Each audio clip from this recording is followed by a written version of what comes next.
Vamos a hablar acerca de la clave amarilla, la última emergencia obstétrica, la última de las claves. Tenemos que tener en cuenta que no existe terapia específica para el manejo de la sepsis. En sí, el tratamiento se guía en un buen control y un adecuado soporte orgánico para la paciente. El tratamiento tiene que ser precoz para llegar al éxito terapéutico. Y el personal de salud tiene que estar consciente en conocimientos de sepsis para llegar a una rápida identificación y darle un tratamiento adecuado a la paciente. En sí, la sepsis siempre ha sido difícil de identificar, por lo que se han realizado varios consensos internacionales, como es el consenso del 2001, el consenso del 2006, en el que se clasificó en sepsis, sepsis grave y fallo multiorgánico. El diagnóstico se decía que era una infección sospechada o probada más 2 o más criterios de Sears. Pero en el 2016 se realizó el tercer consenso internacional de sepsis, sepsis 3, que definió la sepsis como la disfunción orgánica potencialmente mortal causada por una desregulación de la respuesta del huésped ante la infección. Acá se crearon los criterios SOFA que nos decía que, nos dice que con 2 o más puntos está asociada a una mortalidad mayor al 10% en la paciente y se excluye al CIRS como parte de sus criterios. Vamos a ver el manejo de la clave amarilla según el Ministerio de Salud Pública del Ecuador de la guía del SCORE Mama y claves obstétricas.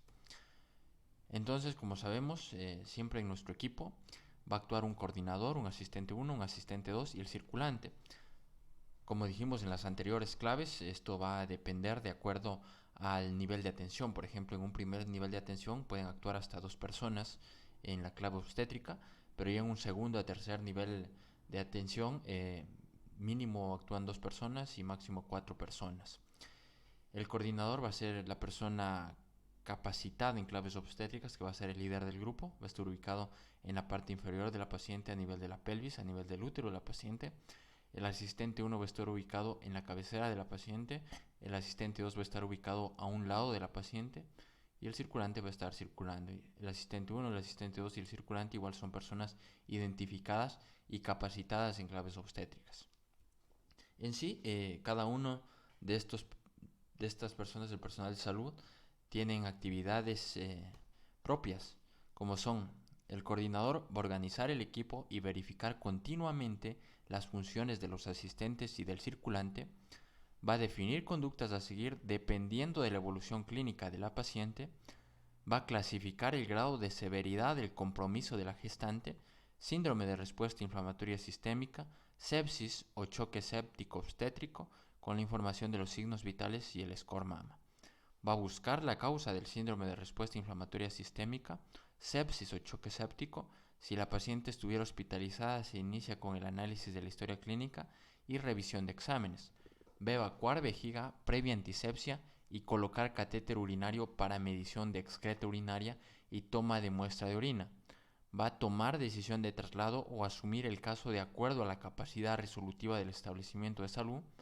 Va a ordenar la aplicación de los antibióticos previa toma de muestra para cultivos que no demoren más de 45 minutos.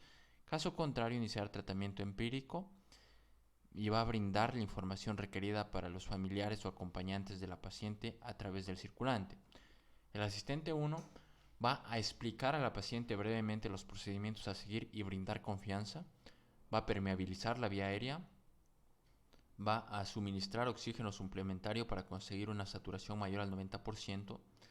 Va a tomar la presión arterial, frecuencia cardíaca, frecuencia respiratoria, temperatura, saturación de oxígeno y monitorizar eliminación urinaria y calcular el score MAM. Va a registrar eventos con tiempos en la historia clínica. Va a reevaluar el estado de choque luego de la administración de medicamentos e informar al coordinador del equipo. Va a colaborar con el coordinador del equipo en la realización de procedimientos y en la revisión de la historia clínica y va a cubrir a la paciente para evitar la hipotermia. El asistente 2 va a abrir el kit amarillo, va a garantizar el acceso de 2 vías venosas con catéter número 16 o 18, una en cada brazo, va a tomar muestras sanguíneas en los 3 tubos y tomar muestras para cultivos según la disponibilidad, va a realizar gasometría según disponibilidad, va a realizar las órdenes de laboratorio e imagen de acuerdo al criterio del cuadro infeccioso y según disponibilidad, va a aplicar líquidos y medicamentos ordenados por el coordinador del equipo y va a colaborar con el coordinador del equipo en la realización de procedimientos. El circulante va a marcar los tubos de las muestras sanguíneas y de cultivos, va a garantizar que las muestras lleguen al laboratorio y que se inicie el procesamiento, va a garantizar que los profesionales de imagen del establecimiento de salud acudan para la realización de exámenes al lado de la cama según disponibilidad, va a llamar a más personal de acuerdo al requerimiento del coordinador del equipo, va a asistir al coordinador del equipo en un procedimiento, va a establecer contacto con la familia de la paciente para mantenerla informada y la información la define el coordinador del equipo, va a activar la red para realizar transferencias si lo amerita y va a llenar el formulario 053 para transferencia si lo amerita. El protocolo de manejo es en sí, primero, identificar signos de síndrome de respuesta inflamatoria sistémica por la presencia de dos o más de las siguientes variables: temperatura mayor a 38 grados centígrados o menor a 36, frecuencia cardíaca mayor a 90, frecuencia respiratoria mayor a 20 por minuto o presión parcial de dióxido de carbono menor a 32 milímetros de mercurio o menor de 28. Glóbulos blancos mayores a 12.000 o menores a 4.000 o más del 10% de formas inmaduras. Y si sospecha el caso de sepsis, se debe realizar el QI-SOFA, la alteración del nivel de conciencia, ver si es que existe en la paciente alteración del nivel de conciencia, si la frecuencia respiratoria está mayor a 22 por minuto, si la presión arterial sistólica está menor a 100 milímetros de mercurio. Y posteriormente se activa la clave amarilla y se conforma el equipo de acuerdo a la disponibilidad. Entonces ya tenemos el equipo conformado que se va a realizar. Si la paciente presenta signos de síndrome de respuesta inflamatoria sistémica y un foco infeccioso demostrado o muy probable, se debe iniciar el manejo de la sepsis. Después se realiza examen físico completo que incluya signos vitales y nivel de conciencia. Se monitorea continuamente los signos vitales cada 15 minutos. Se realiza escala de sepsis obstétrica para determinar si la paciente requiere manejo por unidad de cuidados intensivos, dependiendo del establecimiento de salud en donde se encuentre, o si la paciente requiere unidad de cuidados intensivos, se deberá activar inmediatamente la red para realizar la transferencia de la paciente. Esta es la escala obstétrica de sepsis que nos permite identificar el riesgo de sepsis en el embarazo y que nos dice que una suma de 6 o mayor a 6 va a implicar alto riesgo de mortalidad y la paciente requiere transferencia a UCI. Posteriormente, en la paciente gestante se evalúa la vitalidad fetal mediante auscultación o Doppler fetal si se dispone. Se asegura la vía aérea, se proporciona oxígeno suplementario para conseguir saturación mayor al 90%.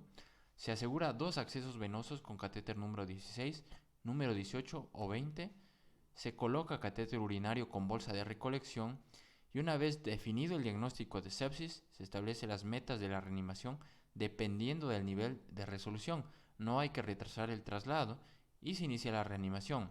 Las metas de la reanimación hemodinámica inicial a las 6 horas de acuerdo al nivel de complejidad son presión arterial media mayor o igual a 65 milímetros de mercurio, gasto urinario mayor o igual a 0.5 mililitros kilogramo hora, saturación venosa central mixta mayor al 65%, presión venosa central de 8 a 12 milímetros de mercurio y lactato sérico menor a 2.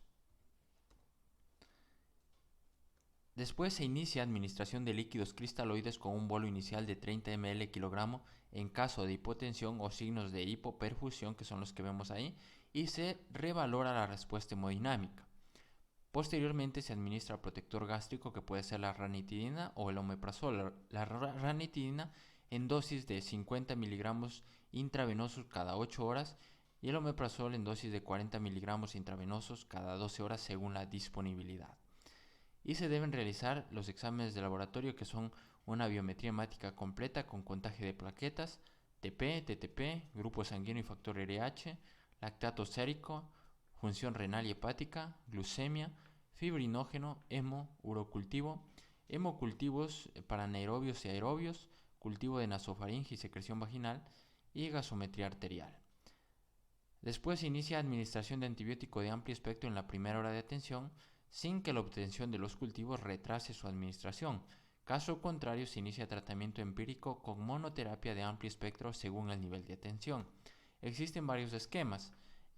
para realizar la administración de los antibióticos, como es el esquema 1. Este es el esquema básico en sí del kit amarillo, que es penicilina 5 millones intravenosos cada 4 horas, más metronidazol 500 miligramos intravenosos cada 8 horas, más gentamicina 80 miligramos intravenoso cada 8 horas, y se transfiere a la paciente a un establecimiento de mayor complejidad. El esquema 2, que es ampicilina sulbactam 3 gramos intravenosos cada 6 horas, más clindamicina 900 miligramos intravenosos cada 8 horas, más gentamicina 1.5 miligramos kilogramos intravenoso, y luego 1 miligramo kilogramo cada 8 horas. Y el esquema 3, que es ceftriaxona 1 gramo intravenoso cada 12 horas, más metronidazol 500 miligramos intravenosos cada 8 horas, o clindamicina 600 miligramos intravenosos cada 6 horas. Y por último, el esquema 4, que es piperacilina tazobactam 4.5 gramos intravenosos cada 6 horas. Si a pesar de la administración adecuada de líquidos la hipotensión persiste, o sea, tenemos una presión arterial sistólica menos de 90 milímetros de mercurio, se deberá considerar la administración de vasopresores. La elección del fármaco vasopresor va a depender igual del nivel de atención.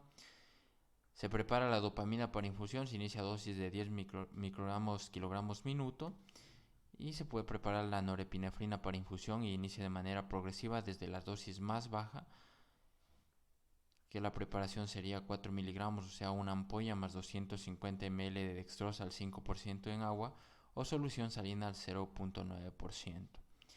Y se incrementa la dosis cada 10 minutos dependiendo de la respuesta. Y las pruebas de imagen se realiza de acuerdo al foco infeccioso. Para el manejo del feto, en paciente crítica se debe considerar la extracción del feto si es beneficioso para la madre y el feto.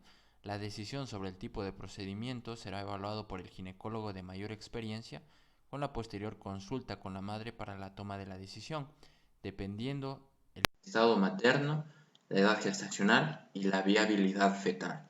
Así, esto sería todo acerca de las emergencias obstétricas, y esta sería la última clave, que es la clave amarilla.